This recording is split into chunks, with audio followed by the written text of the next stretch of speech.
భారతదేశంలో అన్ని మతాలకు సంబంధించి కూడా ఏ మతాలకు సంబంధించి ఆ మతాల అభివృద్ధికి కానీ ఆ మతాలకు సంబంధించిన ఆలయాలు దేవాలయాల కోసం కొన్ని ల్యాండ్స్ ని వారందరూ కూడా భవిష్యత్తు తరాల కోసం ఎత్తిపెట్టడం కూడా జరిగింది.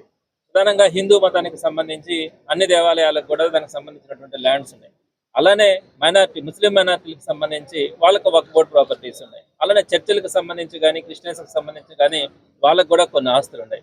ఇలా వారందరూ కూడా ఆ ఆస్తులను కాపాడుకుంటూ దానికి సంబంధించినటువంటి మసీదులు కానీ ఆలయాలు కానీ దేవాలయాలు కానీ వాటన్నిటికి కూడా వాటి పరిరక్షణ కానీ అక్కడ ఉన్నటువంటి పేదవాళ్లకు వాటన్నిటిని కూడా సహాయం చేసే లక్ష్యంతో ఇవన్నీ కూడా మొదటి నుంచి కూడా ఆనవాయితీగా జరుగుతున్నటువంటి అంశం.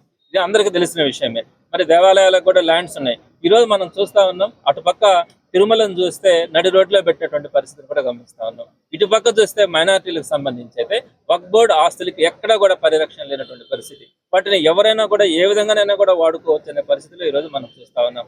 ఒక పక్క చూస్తే అక్కడ ఈ వక్ఫ్ బోర్డు ప్రాపర్టీస్ కి సంబంధించి 75 ఎకరాలకు పైగా మంగళగిరి నియోజకవర్గం వారికి ఆల్టర్నేటివ్ ల్యాండ్స్ కానీ వారికి కాంపెన్సేషన్ కానీ ఏదో ఒక విధంగా వారికి ఇచ్చిన తర్వాత మాత్రమే వాటన్నిటిని చేయాల్సింది పోయి ఏ మాత్రం కూడా వారితో సంప్రదింపులు జరపకుండా ఏ మాత్రం కూడా వారితో మాట్లాడకుండా వాటన్నిటిని కూడా అక్వైర్ చేసే పరిస్థితి ఈ రోజు క్యాపిటల్లోనే రాష్ట్ర క్యాపిటల్లోనే జరుగుతూ ఉందంటే మిగతా నియోజకవర్గాల్లో ఏ విధమైనటువంటి పరిస్థితి ఉందన్నది ఈ రోజు ఆలోచించాల్సినటువంటి పరిస్థితి. ఈ రోజు జగన్మోహన్ రెడ్డి గారు ఒకటే చెప్తా ఉన్నారు, ప్రతి మతాన్ని ప్రతి కులాన్ని కులం చూడకూడదు, మతం చూడకూడదు, పార్టీలు చూడకూడదు అని ఆయన ఒక గుడ్ గవర్నెన్స్ ఇచ్చిన క్రమంలో ఈ రోజు ప్రతిపక్షంలో ఉన్నప్పుడు కూడా అందరినీ కూడా మనం సమంగా చూడాలా, అందరి గౌరవాన్ని మనం కాపాడాలా, అందరి మనోభావాలను కాపాడాలా అనే లక్ష్యం